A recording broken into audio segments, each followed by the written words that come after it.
Hello and good evening to all of you. मैं अभिषेक मिश्रा आपका एक ढलती हुई शाम में फिर से स्वागत करता हूँ। So in this video there is also nature's voice. You can avoid this voice और enjoy this voice, but adjust करना पड़ेगा आपको इस वॉइस के साथ। So let's begin the video. समझ सकते हैं। तो फर्स्ट क्लास है अपना साइटोटॉक्सिक। टारगेटेड ड्रग भी है, बट टारगेटेड ड्रग को मैं एक सेपरेट वीडियो में कवर करूंगा। इसमें हम सिर्फ साइटोटॉक्सिक ड्रग की बात कर रहे हैं, ठीक है।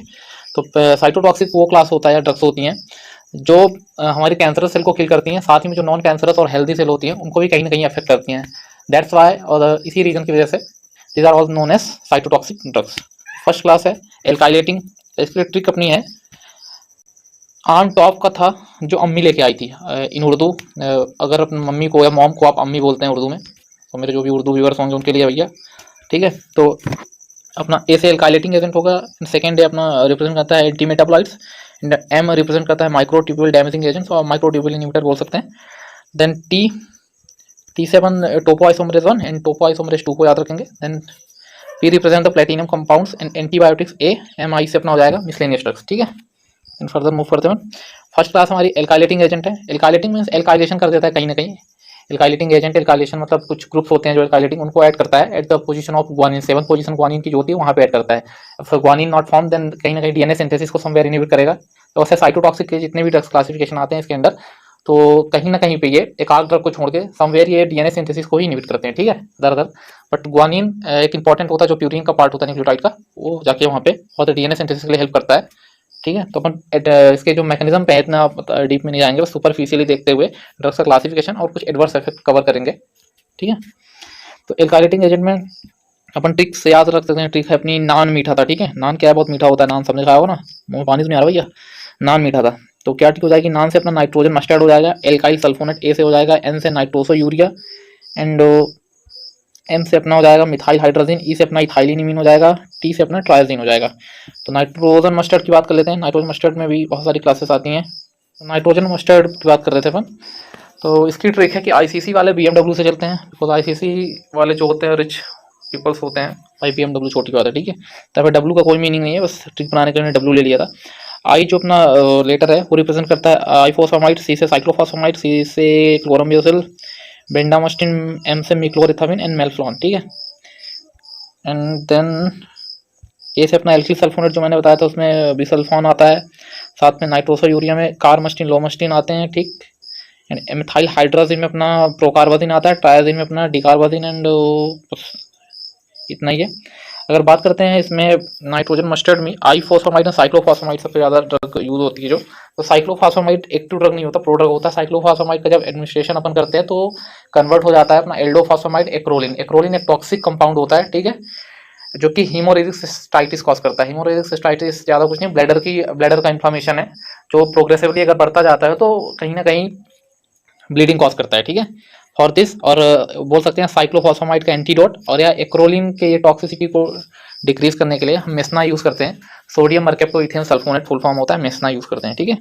आईफोस्फामाइड का भी उसमें भी ये कन्वर्ट होता है, एक्रोलिन ही रहता है, बस उसमें क्लोरेसिटल्डिहाइड हो जाता है, ठीक है। साइक्लोफॉस्फामाइड कन्वर्ट होता है एल्डोफॉस्फामाइड एक्रोलिन में, एंड आईफोस्फामाइड कन्वर्ट होता है क्लोरेसिटल्डिहाइड एक्रोलिन में, बस, ठीक। Okay. And then alkyl sulfonate के ब्यूसल्फान की अगर बात कर लेते हैं तो ब्यूसल्फान बी है। तो बी से अपन क्या याद रखेंगे, लंग्स हैं। तो बस में नहीं है हमारे लंग्स, बोलते हैं ना जो ज़्यादा सिगरेट पीते हैं तो बोल देते हैं तुम्हारे लंग्स ही तुम्हारे बस में नहीं है।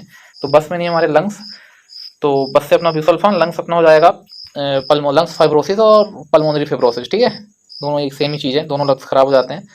And also cause the hyper pigmentation and adrenal insufficiency, ये इसके एडवर्स इफेक्ट्स हैं, ठीक है। नोट करते चलिए, आप वर्डिंग पे जाइएगा। ये सारी चीज़ें नोट डाउन करना पॉसिबल नहीं हो पाता है, बोर्ड है नहीं अपने पास। देन इथाइलिमिन थायोटेपा होता है। थायोटेपा में एक रिंग होती है एजिरेडिन रिंग, याद रखिएगा एजिरेडिन रिंग, ठीक है। प्रोकार्बाजिन अपना डाइसल्फिराम लाइक रिएक्शन जो होती है वो प्रोकार्बाजिन को अगर एंटी कैंसर ड्रग है तो प्रोकार्बाजिन देता है। साथ में माओ एंजाइम को भी इनहिबिट करता है। दो चीज़ याद रखना, MAO enzyme inhibitor and disulfiram like reaction. So we don't use और so we don't give procarbazine with alcoholic patient, ठीक। जो एल्कोहल कंजम्पशन करता है जो पेशेंट, वहाँ पे अपन या बोल सकते हैं कॉन्ट्रा इंडिकेशन है प्रोकार्बाजिन का। देन मूव करते हैं अपन आगे। सेकेंड हमारी जो क्लास थी साइटोटॉक्सिक एंटी मेटाबोलाइट्स थी। एंटी मेटाबोलाइट्स बोल सकते हो, ठीक है। तो प्यूरिन एंटागोनिस्ट हो गया पहली इस क्लास के अंदर जो ड्रग आती है, purine antagonist, pyrimidine antagonist and folate antagonist. ये सब ही रिस्पॉन्सिबल होते हैं डीएनए सिंथेसिस के लिए, ठीक, तो प्यूरिन एंटागोनिस्ट में बात करते हैं तो मर्केप्टोप्यूरिन, प्यूरिन नाम ही आ रहा है, 6-MeO-6 TG, TG रिफरेंस 6-थायोग्वानिन, ठीक है, एजाथायोप्रिन एंड फ्लूडाराबिन, ठीक है। तो six thioguanine and six mercaptopurine is mainly metabolized by the HGPRT enzyme, ठीक है, HGPRT एंजाइम से होता है। एंड 6-मर्केप्टोप्यूरिन एजाथायोप्रिन का एक जो ड्रग इंटरेक्शन है वो शायद एलोप्यूरिन और जो गाउट में अपन यूज़ करते हैं उसके साथ होता है, क्रोनिक गाउट के लिए यूज़ होती है। तो जो एलोप्यूरिनॉल है वो वर्क करती है बाय इनहिबिटिंग द जैंथिन ऑक्सीडेज, और जो हमारी 6-MP है मर्केप्टोप्यूरिन एजाथायोप्रिन, इसका मेटाबॉलिज्म जो होता है वो जैंथिन ऑक्सीडेज से होता है। तो दोनों को जो इनका जो इंटरेक्शन है अपन देख के यूज़ करते हैं इनको, ठीक है। देन मूव करते हैं अपन पायरिमिडिन एंटागोनिस्ट। तो 6-फ्लोरोयूरासिल होता है, सिटाइराबिन होता है, एंड कैपेसिटाबिन, डॉक्सीफ्लोरोबिन, जेमिसिटाबिन भी होता है, सिटाबिन की जितनी भी क्लास होगी पायरिमिडिन एंटागोनिस्ट में आप डाल सकते हो। तो 5-फ्लोरोयूरासिल का एक्सप्रेशन याद रखना, 5-फ्लोरोयूरासिल मतलब फोफो मतलब उड़ गया धुएं में, ठीक है, मतलब पल्मोनरी एक्सक्रीशन इसका होता है, ये याद रखना, ठीक। कैपेसिटाबिन का ये प्रोड्रग होता है, मतलब जो 5-फ्लोरोयूरासिल का प्रोड्रग जो होता है वो कैपेसिटाबिन होता है, ठीक। जेमिसिटाबिन एक ड्रग मैंने यहाँ पे नोट नहीं करी है, जेमिसिटाबिन पैनक्रियाटिक में भी यूज होता है, पैनक्रियाटिक जो कैंसर होता है उसमें यूज होता है, ठीक है। अपनी most favourable drug folic acid आ गई, फॉलिक एसिड है, folate acid antagonist, antimetabolite, MTX methotrexate है। And second one is pemetrexed भी होती है। मेसोथेलियोमा नॉन सेल जो कैंसर होता है स्मॉल लंग्स वाला, उसमें मेसोथेलियोमा एक टर्म होती है, टाइप का मतलब टर्म देते हैं, उसमें प्रेमेट्रेक्सेट यूज होती है। और मेथोट्रेक्सेट का मैकेनिज्म अगर देखोगे तो DHFR डाईहाइड्रोफोलेट रिडक्टेज इनहिबिटर होती है, एंटीफोलेट भी बोल सकते हो आप, क्योंकि फोलिक एसिड वगैरह सब रिस्पॉन्सिबल होते हैं DNA के लिए, और फोलिक एसिड की इसी डिफिशियंसी की वजह से मेगालोब्लास्टिक एनीमिया भी होने के चांस रहते हैं। साथ में बोन मैरो डिप्रेशन तो करता ही है, पल्मोनरी फाइब्रोसिस भी थोड़ा बहुत करता है, पल्मोनरी फाइब्रोसिस भी थोड़ा बहुत करता है, साथ में लीवर पे जो है तो अफेक्ट इसका हेपेटोटॉक्सिक होता है। एंड मेथोट्रेक्सेट का अगर यूज देख लेते हैं तो methotrexate can be use in choriocarcinoma, ectopic pregnancy, unruptured ectopic pregnancy में यूज होती है, जो सिंगल ड्रग थेरेपी होती है। कौन सा? अनरप्चर्ड इक्टोपिक प्रेगनेंसी में। रप्चर्ड में तो पूरा सर्जरी करना पड़ता है, उसमें फैलोपियन ट्यूब पूरी रप्चर हो जाती है, ठीक। देन बात कर लेते हैं अपन अपना रेमेटाइड अर्थराइटिस में भी यूज होती है, बट डोज इसका कम होता है, कैंसर में डोज हाई होता है, उसमें डोज लो होता है क्योंकि इम्यूनोसप्रेसेंट होती है, इस वजह से, ठीक, वहाँ पे यूज होता है। Then third one is microtubule damaging agent, microtubulin, alpha tubulin, beta tubulin सबसे मिलकर ट्यूब्यूलिन बनते हैं, फॉर्मेशन होता है। तो जो माइक्रोट्यूब्यूल में ड्रग आती हैं उसको हम ऐसे याद रखते हैं कि MTV करके एक टीवी शो आता है ना, उस पर MTV चैनल है MTV करके, तो MTV में आप क्या रखेंगे, M से माइक्रोट्यूब्यूल इनहिबिटर याद रखना है आपको, T से अपने को टैक्सेन याद रखना है, B से अपने को विनका एल्कलॉइड्स याद रखने हैं, ठीक, विनका एल्कलॉइड्स, और T से टैक्सेन। विनका एल्कलॉइड्स में क्या क्या ड्रग है पता ही है, विनक्रिस्टिन, विनब्लास्टिन, विनोरेल्विन, इजी है आपके लिए। जो 6M है उनका तो सीधा सीधा रिवीजन है, बस आप देखते चलिए या आप ईयरफोन डालिए कान में, बस उसको रिवाइज करिए। विनक्रिस्टिन, विनब्लास्टिन, विनब्लास्टिन मतलब बी मतलब ब्लास्ट समझ लो, विनब्लास्टिन में बी है, बी मतलब ब्लास्ट, और ब्लास्ट से अपना बोन मैरो डिप्रेशन कॉज करती है। विनक्रिस्टिन एंड एल एस्पार्जिनेस, यही दोनों पूरे एंटी कैंसर में ऐसी ड्रग्स होती हैं जो बोन मैरो स्पायरिंग कॉज करती है। विनक्रिस्टिन में थोड़ा बहुत न्यूरोपैथी का चांस होता है, ठीक। Okay, then move on taxane, paclitaxel and docetaxel, ठीक है, दो ड्रग्स होती है इसमें। तो दोनों जो है तो ये स्टॉकिंग एंड ग्लफ्स न्यूरोपैथी कॉज करती है, नंबनेस मेनली होता है, नंबनेस कॉज करती है, ठीक है। टोपोआइसोमरेज 1 इनहिबिटर है, इरिनोटेकॉन और टोपोटेकॉन। इरिनोटेकॉन जो है तो कोलोरेक्टल कैंसर में यूज होती है, साथ में डोज लिमिटिंग, इसका साइड इफेक्ट आपको पता होगा डायरिया होता है। और डायरिया क्यों होता है कि ये इरिनोटेकॉन जो है तो प्रोड्रग होती है, इसका एक्टिव फॉर्म होता है SN38, जिसमें कि कोलिनोमाइमेटिक प्रॉपर्टी होती है, कोलिनर्जिक प्रॉपर्टी जैसे इसका एक्शन जो है तो डायरिया का होता है। ये डोज लिमिटिंग होता है, ये याद रखना, ठीक है। देन ठीक है, ये टोपोआइसोमरेज 2 इनहिबिटर की बात कर लेते हैं, इटोपोसाइट, और 1 सेकेंड, टोपोआइसोमरेज 1 इनहिबिटर एक 2018 का क्वेश्चन था शायद, जो इसे ओप्टेन होती है मेनली कोग्नोसिस कैम्प्टोथेसिन से होती है, ठीक है, कैम्प्टोथेसिन से होती है। कैम्प्टोथेसिन का बायोलॉजिकल सोर्स अगर पूछा है तो कैम्प्टोथेका एक्यूमिनाटा होता है, फैमिली शायद बर्बरेडिएसी होती है, कैम्प्टोथेका एक्यूमिनाटा फैमिली बर्बरेडिएसी, ठीक। एंड टोपोआइसोमरेज 2 इनहिबिटर की बात अगर करते हैं तो इटोपोसाइट होता है, टोपोसाइट से कैसे याद रख सकते हो, TOR टो ईटो, TOR है ना स्पेलिंग में से, ऐसे आप टोपोआइसोमरेज 2 ऐसे आप मतलब मेमोराइज या रिमेंबर याद रख सकते हो, ठीक है, रिमेंबर कर सकते हो।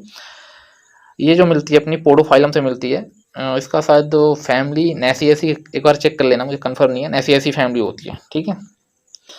प्लेटिनम कंपाउंड्स ये मोस्ट इमेटोजेनिक होते हैं, ठीक है, बाकी ये नेफ्रो न्यूरो ऑटो सारी टॉक्सिसिटी कॉज करते हैं एक तो, पर नेफ्रोटॉक्सिसिटी शायद सबसे ज़्यादा होती है। इसके लिए अपन एमिफॉस्टिन यूज़ करते हैं फॉर रिड्यूसिंग द अपना जो ये होता है नेफ्रोटॉक्सिसिटी, साथ में क्लोराइड डाययूरेसिस भी करते हैं। और वॉमिटिंग कॉज करता है या नॉसिया कॉज करता है because of stimulating the CTZ centre at medulla oblongata. Medulla oblongata में जो सीटीजे सेंटर प्रेजेंट होता है, कीमो ट्रिगर जोन, उसको स्टिमुलेट करके वॉमिटिंग कॉज करता है, ठीक है। और वॉमिटिंग के लिए अपन, वॉमिटिंग को टैकल करने के लिए अपन यूज करते हैं 5-HT3 एंटागोनिस्ट। सेरोटोनिन जो रिसेप्टर्स होते हैं उसको एंटागोनाइज करते हैं। ये रिसेप्टर्स भी यहीं प्रेजेंट होते हैं सीटीजे सेंटर के आसपास ही। ड्रग अपनी ऑन्डेसेट्रॉन, जितने में सेट्रॉन वाली ड्रग होती है सारी 5-HT3 एंटागोनिस्ट ही होती हैं। देन एंटी ट्यूमर एंटीबायोटिक्स देख लेते हैं। दो क्लास है जिसमें एंथ्रासिन रिंग प्रेजेंट है, जिसमें एंथ्रासिन रिंग एब्सेंट होती है, ठीक है। तो एंथ्रासिन रिंग देख लेते हैं। एंथ्रासिन किस किस में होती है? डॉक्सोडाउनो इपी इड्रा, और होगी, देख लेना। तो ये भी टोपो आइसोमरेज 2 को इनहिबिट करके सुपर कॉइलिंग वगैरह को इनहिबिट करती हैं, सारी चीज़ें होता है, देख लेना। मैकेनिज्म डीप में नहीं जा रहा उतना मैं। तो डॉक्सोरोबिसिन और डाउनोरोबिसिन दोनों कार्डियोटॉक्सिक होती है। अगर कोई कार्डियक का पेशेंट है और उसको कैंसर है तो हम अवॉइड करते हैं, ठीक है ना, इस ड्रग को नहीं देते हैं, कॉन्ट्राइंडिकेशन है इसका, ठीक। और शायद डॉक्सोरोबिसिन की टॉक्सिसिटी को रिड्यूस करने के लिए हम डेक्सराजॉक्सन यूज करते हैं, डेक्सराजॉक्सन, ठीक है। देन ऐसी ड्रग्स जिनमें एंथ्रासिन रिंग एब्सेंट होती है, मिटोमाइसिन सी है, लियोमाइसिन से actinomycin D. And actinomycin D को एक और नाम से जाना जाता है, कमेंट करो बिलो कमेंट बॉक्स में क्या होता है वो, ठीक है। 6th सेम के स्टूडेंट्स को बोल रहा हूँ, बेसिकली आपको कमेंट करके बताना है। Because of this affects the amino acid synthesis, and amino acid mainly responsible for the synthesis of clotting proteins like protein C in a liver, and it causes the hypercoagulation stage. And second adverse effect of L-asparginase is pancreatitis, mainly inflammation of pancreas cause करता है, और this affects the level of insulin, and eventually it will lead to hyperglycemia. So we see a 3 adverse effect of L-asparginase. First one is hypercoagulation stage, second one is pancreatitis, and third one is hyperglycemia. I hope you like the video. If you like the video, please share the video, subscribe my YouTube channel, and also comment करिए आप लोग कि क्या क्या आपको मतलब समझ में नहीं आई, जो चीज़ें कमेंट कर सकते हैं। और टैक्सेन का एक इंपॉर्टेंट पॉइंट था, सॉरी, टैक्सेन एंड विनका की अगर हम बात करते हैं तो विनका एल्कलॉइड एक्ट करता है by inhibiting the polymerization of tubulin, और वहीं पे अपना जो टैक्सेन है वो इंक्रीज करता है, वो इंक्रीज और प्रमोट करता है पॉलीमराइजेशन को। So you get the wrong. कैसे?